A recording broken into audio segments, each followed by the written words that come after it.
The Anatomy of TCGL Speculative Frenzy, a Case Study in Market Dysfunction. Executive Summary.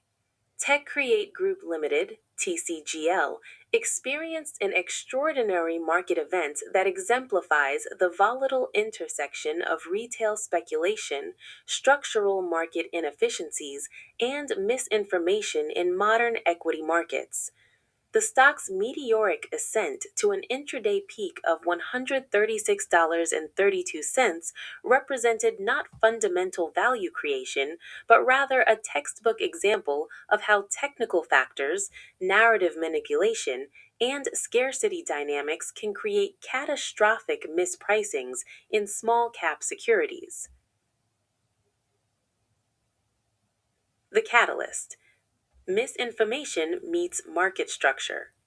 The false acquisition narrative.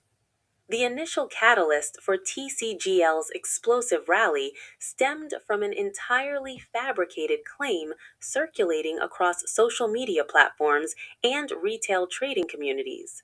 The rumor alleged that Tech Create Group, a Singaporean entity with merely 8 employees and limited operational scale, had successfully acquired FreeNow, a prominent European mobility platform with substantial market presence and enterprise value. This claim contained multiple layers of implausibility that should have triggered immediate skepticism among informed market participants. The actual acquisition of FreeNow by Lyft in 2025 was a matter of public record, yet the false narrative gained traction through rapid dissemination across Reddit, Twitter, now X, Discord channels, and other social platforms where retail traders aggregate.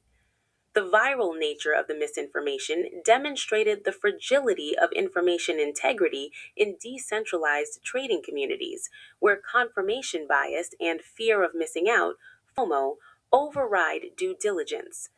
The psychology behind the rumor's acceptance reveals critical insights into retail trader behavior. The implausibility of a small Singaporean firm acquiring a major European mobility platform was overshadowed by the seductive appeal of discovering an undervalued opportunity before institutional recognition. This cognitive bias, where investors prefer exciting narratives over mundane reality, has become increasingly pronounced in an era of meme stocks and social media driven trading. The NYSE opening bell amplification effect. Compounding the misinformation's impact was Tech Create Group's ceremonial appearance at the NYSE opening bell, a ceremonial event that typically signals corporate significance and legitimacy. For retail investors unfamiliar with the distinction between symbolic marketing opportunities and substantive corporate developments, this public appearance provided false validation of the acquisition rumors. The opening bell ceremony, while purely ceremonial and available to companies meeting basic listing requirements, carries psychological weight disproportionate to its actual significance. Its broadcast across financial media channels and social platforms created an illusion of institutional endorsement, lending credibility to the circulating narratives and accelerating retail participation in the rally. This phenomenon illustrates how symbolic corporate events can be weaponized, intentionally or unintentionally, to manipulate retail sentiment in thinly traded securities. Technical dynamics: the low float powder keg. Understanding float scarcity.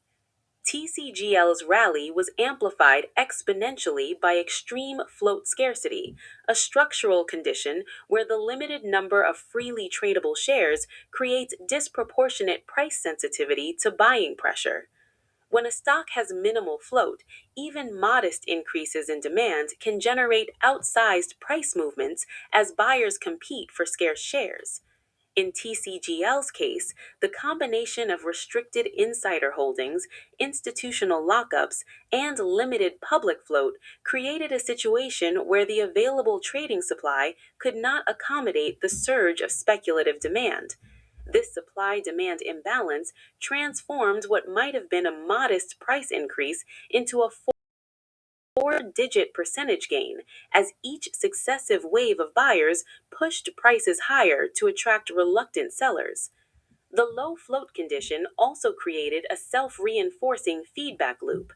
As the stock price climbed, it attracted momentum traders and algorithm-driven strategies programmed to chase technical breakouts, further depleting the available float and intensifying upward price pressure. This dynamic is particularly pronounced in small cap stocks where liquidity providers are scarce and market making spreads widen dramatically during volatile episodes.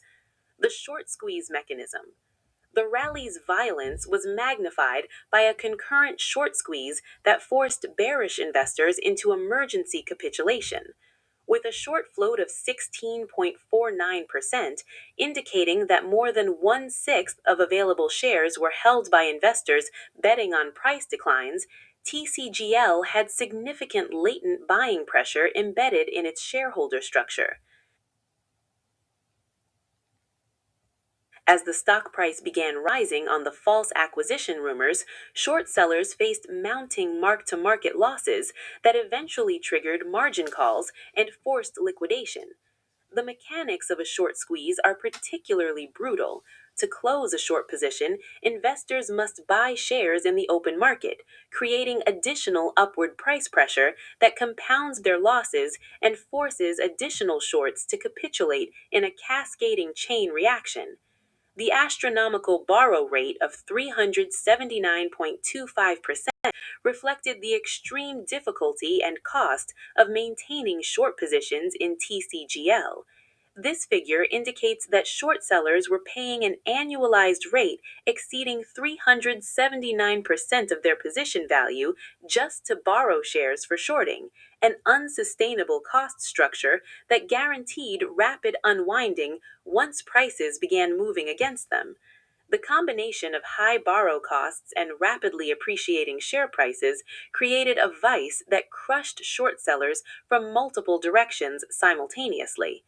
The violent nature of this squeeze reveals the danger of short selling in low float, high volatility securities, where technical dynamics can overwhelm fundamental analysis.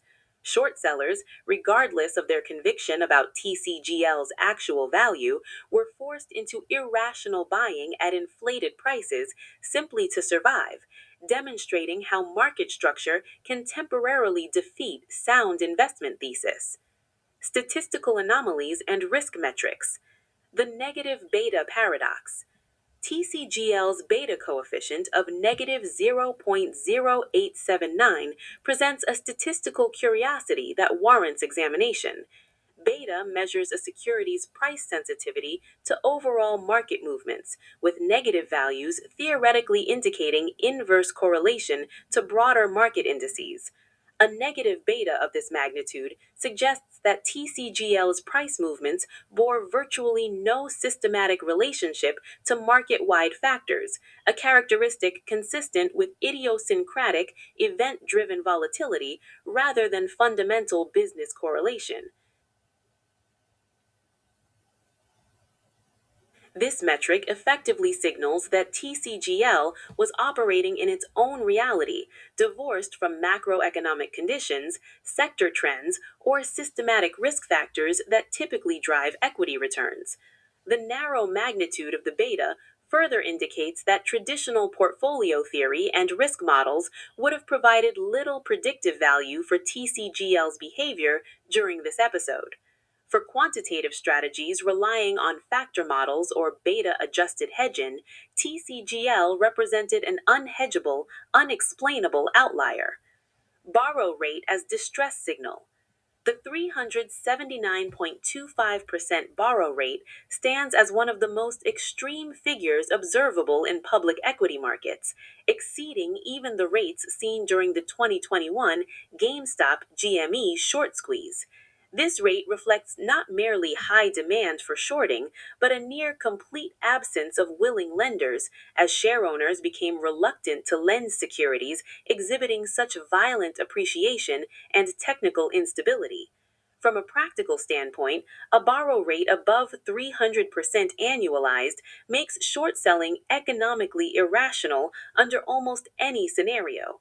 A short seller would need the stock to decline to near zero within months just to break even after accounting for borrow costs.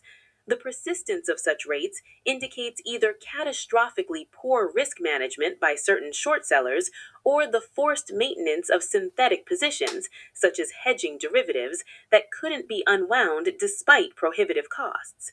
Corporate response and market cooling. The no material news disclaimer.